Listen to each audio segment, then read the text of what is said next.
There she is. Hi. Hi, Kat. How are you? I'm doing well. How are you, Faik? I'm doing very well, thank you. So it looks like it's a beautiful day today, unlike when we tried to do it back in the winter. Remember that blizzard? Yeah, the minus 20, I remember. Yeah. Yeah. Yeah, it's much nicer in Canada today. Yeah, I can tell even just by looking at it from here. That's really lovely. It's actually quite hot in Sacramento today. It's going to reach 110 this weekend. Oh, wow. So yeah, we have this sort of cycles of heat waves in Sacramento that come and go. It's an hour and a half away from San Francisco, but the weather cannot be any more different. We have both extremes, both on the warm end and on the cool end. So yeah, very different than the mild weather of San Francisco. All right, Kat. So yeah, so excited to have you and to have you as our guest today. And we have quite a few people have joined us on the live already.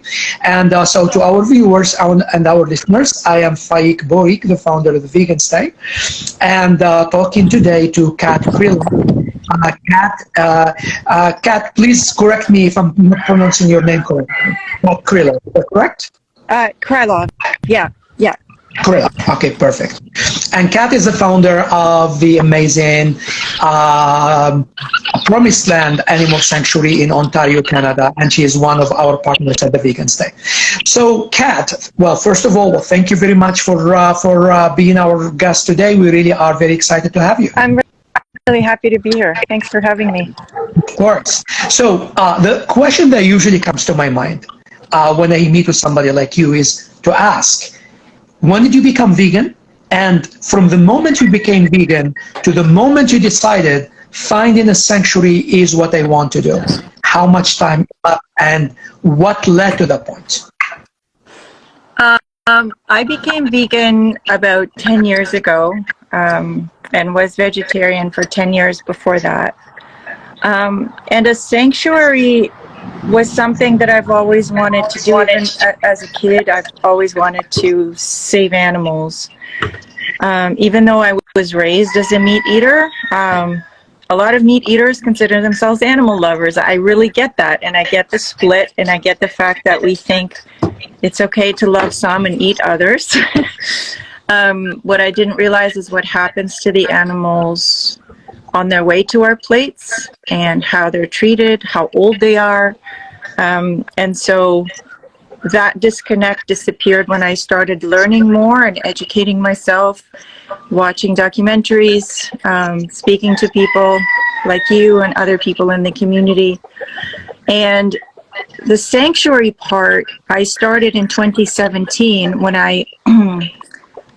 there was like a gap in my life when my daughter went off to university, and I kind of did a reassessment of my life and trying to figure out what was really important and how I wanted to make a difference in this world. And so the sanctuary was just like a natural thing that I wanted to do. And since 2017, which has been about 6 years now, running a sanctuary, what are some of the most rewarding things about running a sanctuaries, and what are some of the challenges that you did not really appreciate until you started running a sanctuary day in and day out? That's a very, very good question. Very good, two good questions. Thank you. So the most rewarding part is obviously saving animals from near-death experiences. Animals that are on their way to slaughter, animals that are on their way to someone's plate. And we literally pull them out, and even though they may be sick, they may need help, they're older, a lot of them have outlived their usefulness. But we see everybody as worthy and deserving of a great life, just like we do, right, until the end. And all the comforts of existence, and existence free from harm. So the most rewarding thing is watching them come here and thrive, like literally thrive in this environment and make other friends with other species, not just of their own species. We have very open concept here, so animals tend to co-graze and mingle with one another. So I love that. It's really beautiful to watch. The heartbreaking part is, and what nobody told me, is how hard it is to lose them, whether it is to illness or old age, or just sudden death. We have lost a couple to predators because sometimes no matter how much you try to keep them safe and put in all of the safety precautions, predator, I mean, we're on a farm, and the realities are that, foxes and coyotes will always try to have chicken dinner no matter what you do. So things like that. And then also watching right now, especially post-pandemic, watching all the animal surrender requests come in because people can't take care of the animals for whatever reason. They just don't have the time or the resources to take care of the animals they committed to only a few years ago. And actually, some people don't really realize, like, for example, with mini pigs, and I see this at the animal places sanctuary that I volunteer at, where people, buy them, they think, they are cute and playful and all of that, and they are. But they are a lot more than that, and they actually grow to be 700, 800 pounds. But people don't have any plan for them beyond that initial cuteness, and then when they sort of like reveal who they really are and what their sort of their lifespan is and what their natural growth is, or whatever their growth is. I'm not sure I would call it natural, because a lot of it is a result of breeding, human breeding. Yeah. So people abandon them. People abandon them, and of course the same thing with bunnies for Easter. People buy them in order for their kids to play with, and then when Easter is done, they don't have no plan for them beyond that point. So it's a tragedy that is just very unfortunately way too common. If somebody comes to you today and say, Kat, you're somebody who has run a sanctuary for a while, I would love your advice. What is the most important advice would you give this new person who is about to embark on this journey of starting a sanctuary? I'd say, welcome to the funny farm. We're all crazy. I think you'd have to be crazy to start a sanctuary because all the odds are stacked against you, and it's really, really hard work. So I would give them the realities. And the other thing I'd say is please do your research, educate yourself. There's a lot to starting a sanctuary, and not just starting, but really keeping it going, having the funds, and having the support of the community is hugely important. Building a network of supporters in your community. I live in a community of farmers, and that's the reality. And we are very, very different in many, many ways. But the thing that brings us together, we have to find a common ground in the fact that we're human and we're only doing what we think is best. So the farmers have grown up doing this for generations, and we need to be able to get along with them and find a common language. Make sure that you're zoned, that your zoning is key. I can't tell you the number of sanctuaries that have gone under because they started and then they realized they weren't properly zoned to keep farmed animals. So hugely, hugely important to understand. You need to buy agricultural property that has a barn and that is set up. It doesn't have a barn, you make sure you build one. Make sure that you have the infrastructure in place before you start bringing in animals, because after you start bringing them in, it's very, very hard to control and to keep adding housing. So that's my biggest advice. Please do your research. There's an amazing website called oh God, now it's escaping me. I'll think of it. Are you referring to the World Federation for Sanctuaries as the one? Open Sanctuary Project. Open Sanctuary, yes. Sanctuary Project. Yeah. And they have fantastic resources on everything you ever want to know about running sanctuaries, about taking care of your animals, about the back end of running sanctuaries. Yeah, they're fantastic. So I learned a lot from them. Yeah.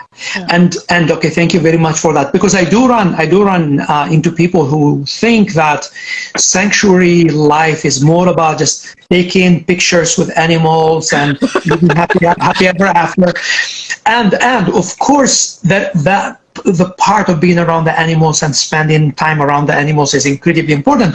But I don't think what many people don't realize is that, in fact, people who run sanctuaries, many of them are so understaffed that they don't really have that luxury of sitting down and lounging in the sun with their animals. They're so busy caring for them that they actually don't have that. That it is a real commitment. And animals like cows that live for 20 years. And it's, once you take somebody, it is a person that you are committed to, but in your case, you're committed to quite a few. And in fact, you said something, you said it, I'm sure you said it, of course, playfully, but I think it's an important point I would like to revisit with you. When you said we are crazy, the way I think about you, Kat, and people like you are incredibly inspiring. And I started the project because I believe so much in what you're doing. I think it is so incredibly vital. Here, how I would characterize people who run sanctuaries, and in my experience, they have been, the vast majority of whom, women. When I meet couples, it's usually, not always, but almost always, it's the woman who's talking to me, and then the husband is a handyman. So I don't know where they find this handyman husband website. I don't know. Maybe they.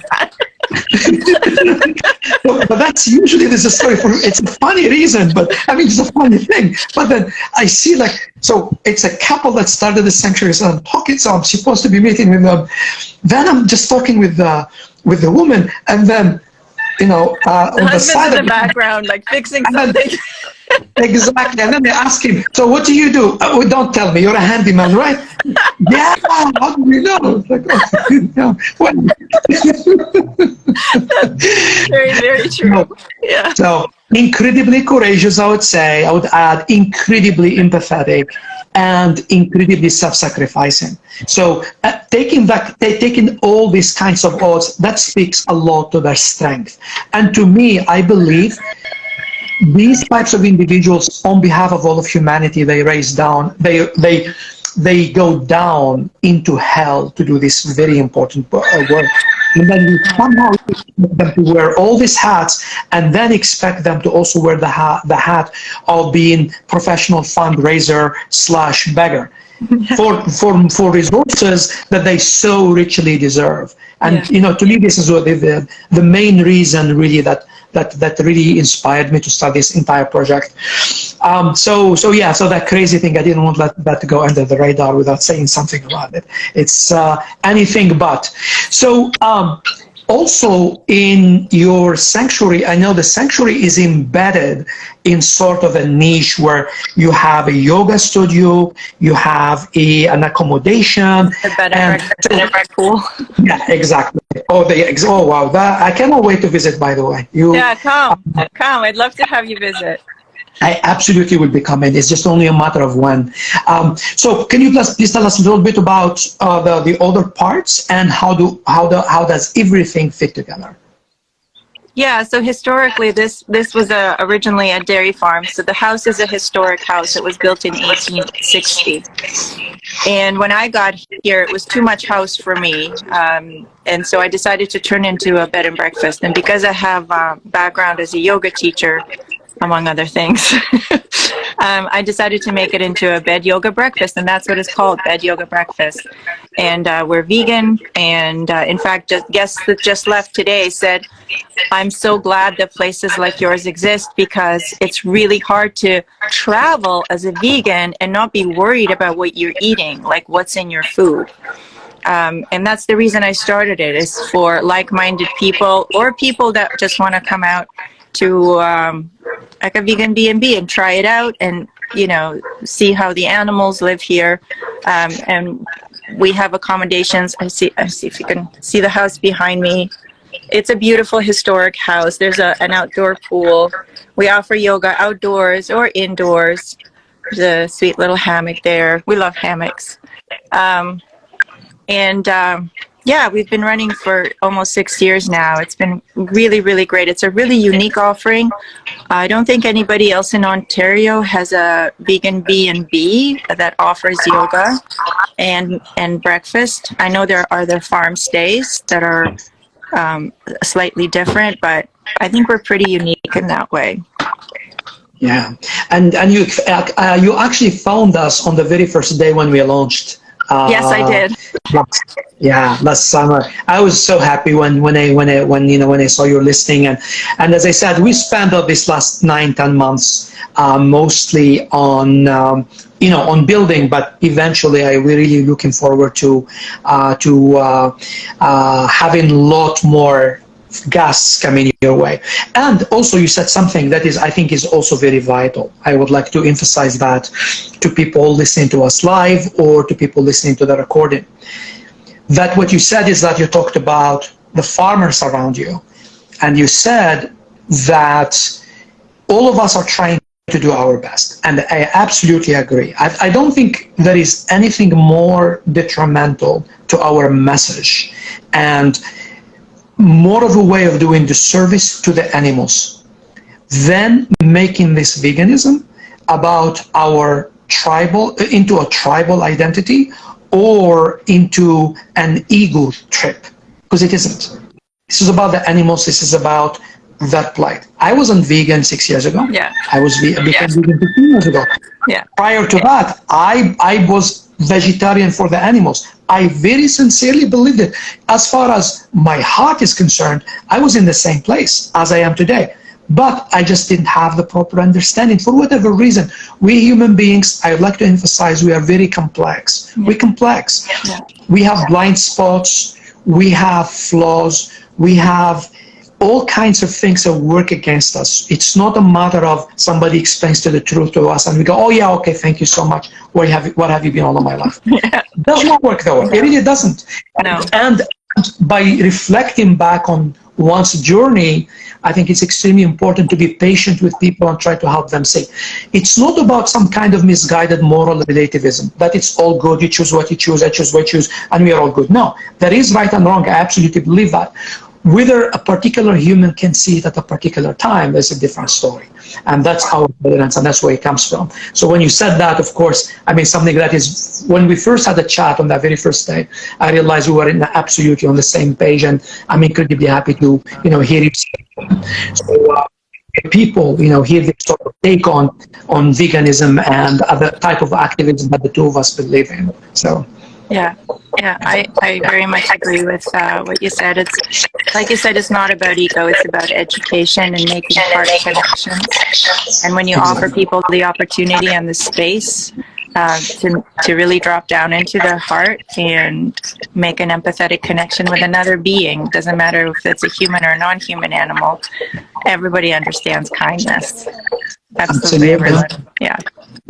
Yeah, absolutely. You see, a crazy person would never say something like that. Only an empathetic. It's a special kind of crazy. Well, yes. Okay, that's fair. Okay, that way, yes. It's a special breed of crazy. Yeah, absolutely. But I do agree with you on one point, is that I believe all sanctuary owners are like angels on earth, because I know how hard the work is, and like we cry on each other's shoulders all the time when we have to let an animal go or when we're trying to save an animal. It is brutal, heartbreaking work. Like we feel like we have no hearts left, but yet somehow we open our hearts more to like more and more animals every time, and we realize we have to keep going because others need us. And like really kudos to every single sanctuary owner out there. It's amazing community. Absolutely. Oh, absolutely. And I have a feeling that perhaps the hardest thing for somebody running a sanctuary, and Kat, you could correct me if I'm wrong, is when you get to that place where you would love to help a particular animal, but you can't. And you have to say no for the sake of the animals that are already under your care. And you have to say no, and then you understand exactly what's going to happen. Yeah. But beyond your ability, even our capacity to take care of them. Because when we take in animals, we commit or life for the rest of their lives. So we commit to the best possible vet care, which can get very, very expensive, to housing them, to feeding them, to making sure they have enough space. And hoarding is a real thing. Like, I feel like I could easily become a hoarder because I want to say yes to everybody. And it's really, really hard for me to say no, especially to roosters these days. We have 35 roosters at the farm, and we have a bachelor flock. And I made that decision consciously because roosters are one of the most discarded animals in the ag industry, one of the most mistreated. And I get requests almost every day for, like, sometimes people just drop them over the fence and leave them. And I find one in the morning, thankfully still alive. You know, nobody's eaten them, but it's a reality that most, even backyard breeders, aren't aware of. I'm going to hatch my own chicks. I'm going to hatch my own chickens. But then what do I do with all the roosters that come out? Because you can't really sex them when they're still in the egg. So, yeah, it's, yeah. I don't know where I was going with that or what you started with, but yeah.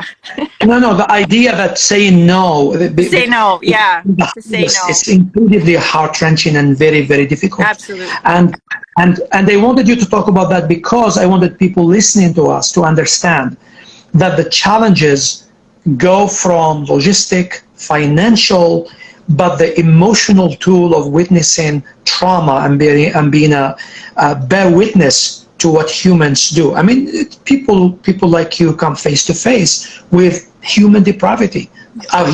Human depravity does reveal itself the most in the way that we treat animals. Sometimes it spills over and it shows how people treat each other on a massive scale. It does. But to me, I think what we learned, what the prep school of war and genocide. Absolutely. And when human beings, collectively, when we cheapen life, when we treat life as discardable and cheap, we learn that in the way we treat animals, then we bring that home with us when we start doing it to each other. And we treat each other, absolutely. Yeah, and for you to see that day in, day out, and then I was bringing up the issue of having to say no, considering your emotional and spiritual makeup. What kind of a tool that you're paying. So I just want to really emphasize that to our listeners that the people running sanctuaries like Kat, as I said, vast majority of them are women, very high empathy, very, very high courage, very, very high empathy and integrity and all of that. And there is another element, resilience. Very, very, very, very much resilience. There's so much resilience in them. This is a resilience I don't have, and I consider myself to be a resilient, tough guy. It's just a few degrees above what I can handle. It's just, so I just want to make that very, very clear. It's extremely important for people to understand that, so that, you know, supporting sanctuaries and what they do becomes something that at least is, brought to people and mentioned more frequently. Speaking about support, does that ring any bell? Oh my goodness, that's our calendar. That's so cool.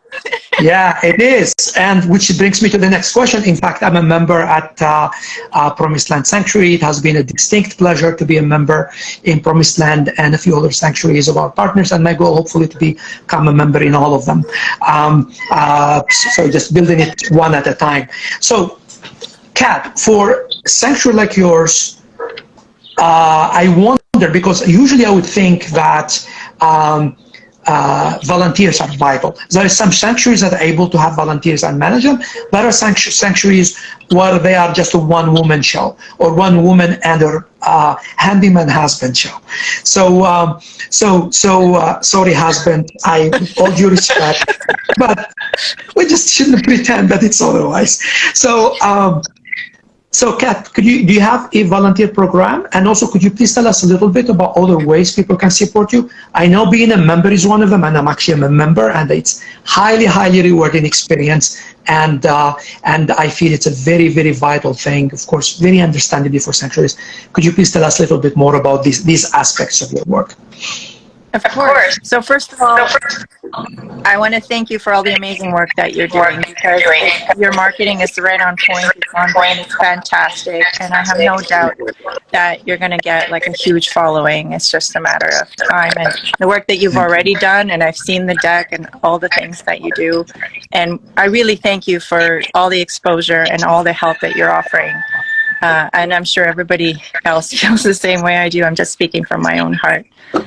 In terms of supporting us, there are different ways. So we do have sanctuary tours every weekend. I also work full time, so I do this in between.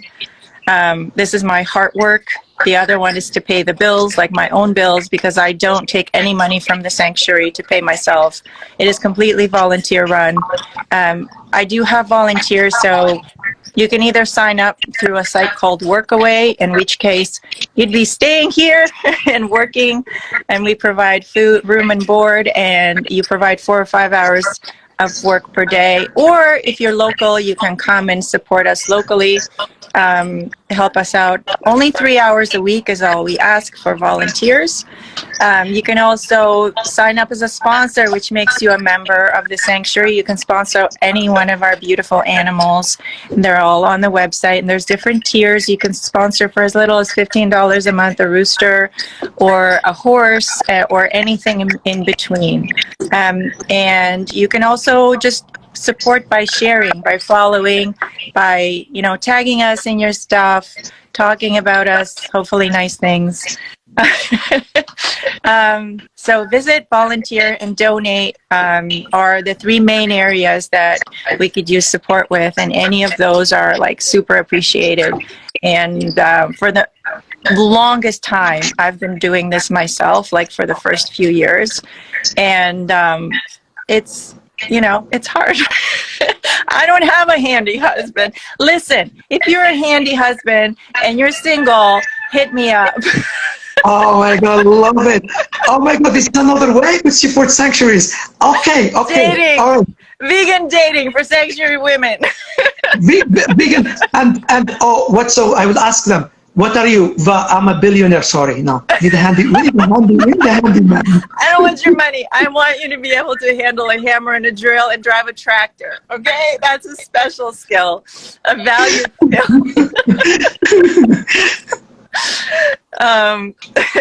Yeah. Anyway, any of those ways are great. So that is absolutely wonderful. The other thing is also just following on social media. So your handle on Instagram is, I believe, is Promised Land. Promised Land Sanctuary.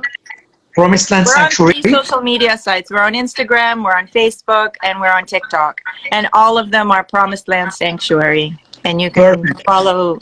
We try to be pretty active on all of those and post funny, cute stories. We try to include all our animals in there. So yeah, check us out. Perfect. Sounds absolutely wonderful. So people, please, so just to recap, so Kat was talking about becoming a member, and Kat, your website is? PromisedLandSanctuary.org. PromisedLandSanctuary.org. Yeah. Perfect. And social media handle, TikTok, Facebook, Instagram. Promised Land Sanctuary. Is the same handle. It is Promised Land Sanctuary. Yeah. So please give Kat and the beautiful sanctuary a follow. I follow them all the time, and I see their content, and a very, very special mission with a very, very special person, as you can tell. I mean, not only incredibly brave and empathetic, and a little crazy, and so crazy in that special sense that both of us are. And in fact, yeah, and the truth is that anything that's worth doing, whether it is, you know, scientific discovery or whatever it is, it really requires somebody to be a little bit out of the box. It's required. It really is. And but this one here is out of the box, both intellectually, emotionally, and spiritually. And it really does take a very special breed of a person. And prior to volunteering at Animal Place and prior to coming face to face with sanctuaries and their needs, I never thought of myself as an entrepreneur. I'm a university professor. I do research. That's what I thought myself doing for the rest of my life and retiring. I evolved into this role because I wanted to find a way to become an effective ally. That's what was driving me more and more into this space. And also, Promised Land is one of our sanctuary partners, is listed on our website, theveganstay.com. And Kat's property is also listed on the Vegan Stay. And by the way, we have launched experiences now. So you could have the sanctuary visit. Yeah, you could have the sanctuary visits on that as well. So, Kat, these are all wonderful aspects. I mean, as I said, so that because I wanted people to really see what goes into running a sanctuary. And as again, another thing that Kat said, I don't want that to go under the radar. She's not getting any money from the sanctuary for herself. Quite the opposite. She's putting her resources into the sanctuary. And this is another difference, because I was just looking at companies like McDonald's and Burger King and companies that now are picking up on the vegan trend and selling vegan products. And you would see CEOs, 100% male, at least $500 million and more. Sanctuaries, virtually all women, or a couple, a woman and a handyman, well, some exceptions. But the point is that women are the driving force there. And then actually when you calculate how much money they make out of it, it's actually a negative number. So for people who care about gender justice, social justice, justice for animals, sanctuary is a place where all these things come together, and not just that, sustainability and justice for human to human justice, all kinds of things. It's just to me all problems in my thinking. The more I think about them, the more they go about relation with animals, and where in the world better than animals actually that we could relearn how to relate to them in a way that is more meaningful and treating them as more than animals. He's really excited. So, Kat, right now, if it's possible, we would love to visit with some of your animals. If you could show us around the sanctuary. Sure. I know the connection could get patchy, but if you could show us around, that would be really lovely. Yeah, so we've been spotty all morning, so you let me know if I start hanging up a little bit. I'm going to turn this camera around. Wonderful. And I'm going to show you some of our residents. So here's some of our roosters. These are our silky boys. Oh, that's so cute. And fun fact, I don't know if any of our viewers know, or some of our viewers know, but roosters crow all day long, from morning until sundown. So it's a constant song. This is our main barn, where the animals. Kat, it's getting patchy. I can't go far from the house. No, you know what? It's totally okay. You can just stand there, and you could just show us from distance. It's totally fine. Is this okay? Yeah, absolutely, okay. Absolutely. That's good. Yeah. All right. So this is our rooster town. This is where most of the roosters reside. And everybody goes inside. The roosters are very much like high school people, high school students or prisoners. They form cliques and groups, and then they hang out in those cliques and groups as friends. And then if one group goes over another group's invisible line, then there's a war, and I have to break it up. For the most part, they all get along pretty well. Right over there is our pasture for the horses. We have 8 big horses and 3 minis. I wish I could go over there and show you, but I don't think my connection. Yeah, it will be very patchy very quickly. Yeah. Let me just get to where I can get 2 bars. Here we go. This was a good spot. Yeah, there's a pond for the ducks right over there. Our duck residents, actually all of our residents are free range, so everybody mingles and intermingles. It's actually also really good for their physical health to be able to pick up the bacteria of other animals, because it's better for their gut health. Oh, there's 2 boys right there taking a little dust bath. I don't know, can I zoom in? Yes, I can. Yeah. Oh, look at that. Yes, absolutely. Yeah. So they're dust bathing. Yesterday we had a little campfire, and now they're dust bathing in the ash, which is really great for them to be able to keep the dust mites and other stuff off of them. Kat, I just would like to mention here to our listeners that these are the natural instincts of chicken. And Yes. these roosters are doing something that comes so naturally to them. Imagine them being caged in very, very small spaces for a lifetime where they cannot show any of these, or they cannot exhibit any of these natural behaviors. So at a sanctuary, they can. And that is a huge, huge, huge blessing for them. And this is a way for them to express who they are. That's their identity. Absolutely. Also, at roosters wouldn't even make it past a day old when they are in the ag industry, and here they get to live out the rest of their lives. Not only would they not be able to scratch like this in a barn or even in a so-called free-range facility, they're basically stuck still in a warehouse, free-ranging in their own feces with literally thousands of other birds. So if anybody thinks free-range eggs are humane, I would, encourage you to do your research. There really no such thing as humane eggs. And even in backyard breeders, most of them get rid of their roosters. They may keep one, but as they keep breeding their chickens, at least half of them will end up as boys. And I belong to a group where, again, there's rehoming roosters in Ontario. There's constantly requests for people to take in their roosters that they can't or won't take care of. There's a lonely...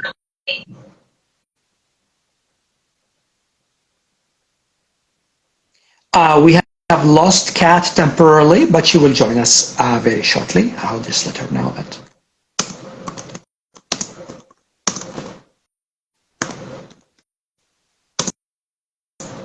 I'm just sending her a message.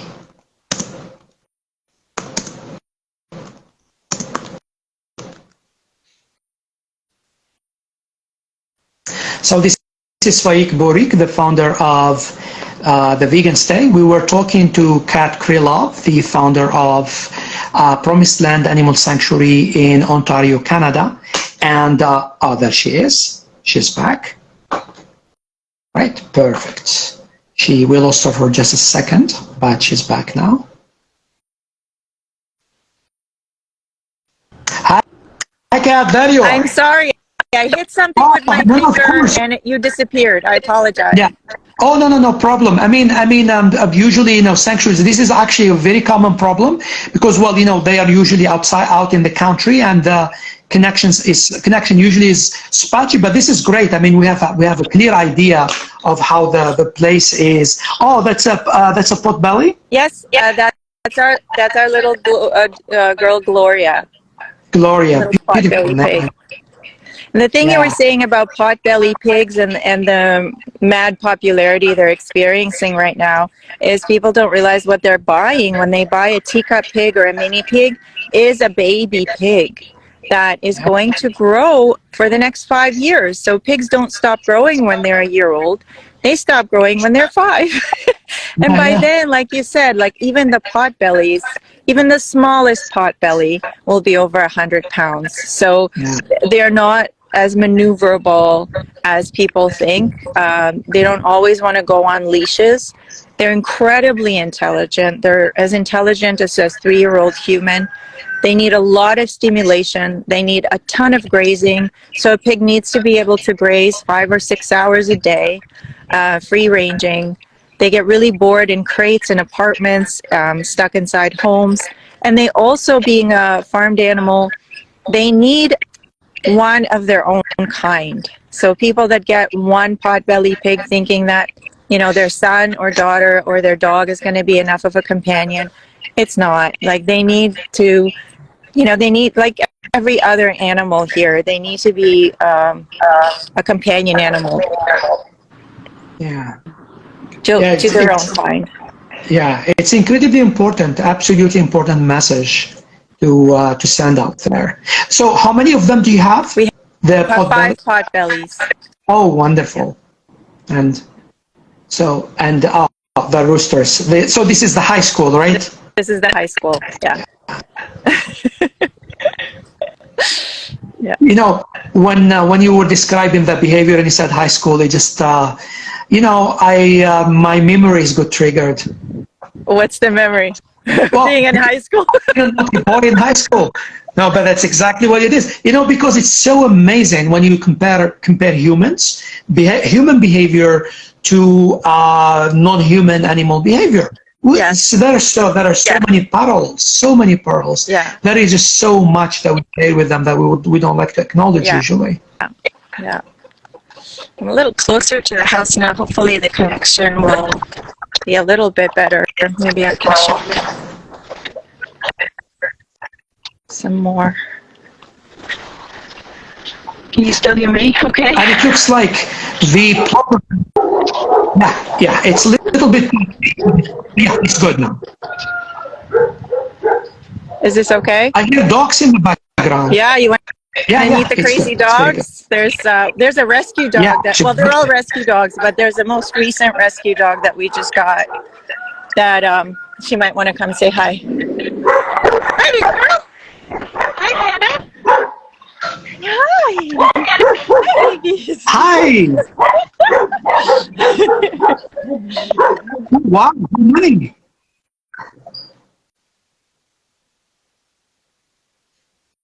Kat, it's getting patchy now.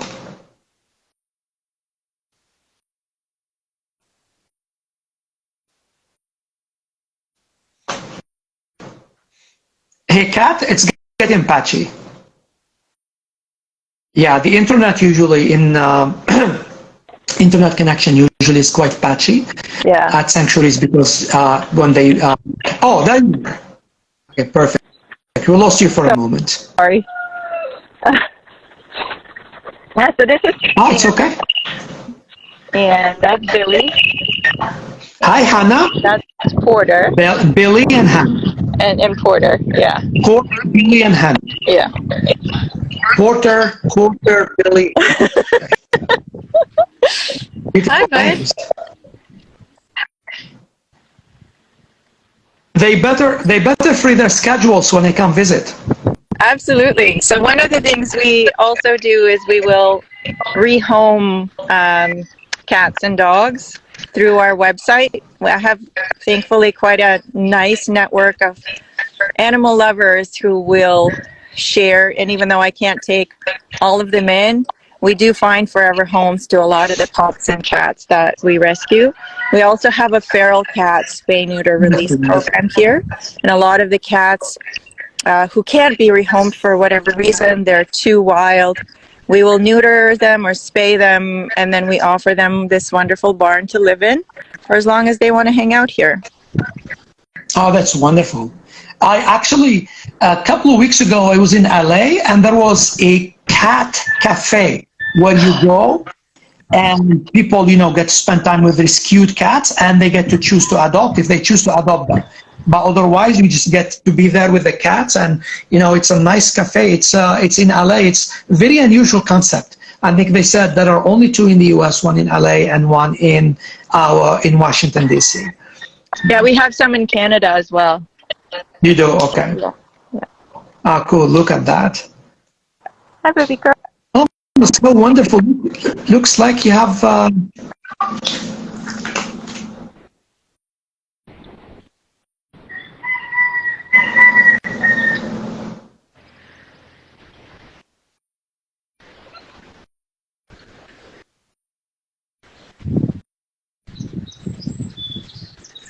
Are we? It's getting patchy a little. Yeah, it's you're cutting in and out.